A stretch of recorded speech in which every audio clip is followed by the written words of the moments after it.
Hi Shruti here dietician. நம்ம இந்த வீடியோவில் சுகர் உள்ளவங்க ஆர் வெயிட் லாஸ் பண்ணணும்னு நினைக்கிறவங்க சக்கரவள்ளி கிழங்கு சாப்பிட்லாமா சாப்பிடக்கூடாதா அப்படின்னு சொல்லி பார்த்துடலாம்.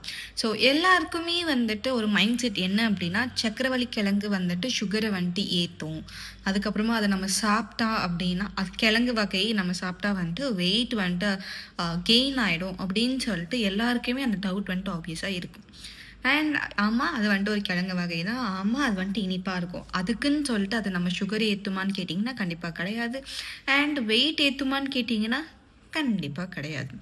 அதில் இருக்க ஸ்வீட்னஸ் வந்துட்டு அது வந்துட்டு நேச்சுரலான ஸ்வீட்னஸ். இது வந்துட்டு சுகரோ இல்லை எதுவுமே நம்ம ஆட் பண்ணுறது போகிறது கிடையாது. அது வந்துட்டு நேச்சுரல் ஸ்வீட்னஸ் தான். அண்ட் அதில் வந்துட்டு நிறைய ஃபைபர் வந்துட்டு இருக்குது. அது ஈவன் கிழங்கு வகையாக இருந்தாலுமே நிறைய அமௌண்ட் ஆஃப் ஃபைபர் இருக்கிறதுனால நம்ம பயமே இல்லாமல் டெய்லியும் எடுத்துக்கலாம். பட் ஆனால் 100 கிராம்ஸ் லைக் ஒரு சின்ன கிழங்கு இந்த சைஸ் அளவு வந்துட்டு நம்ம எடுத்துக்கலாம்.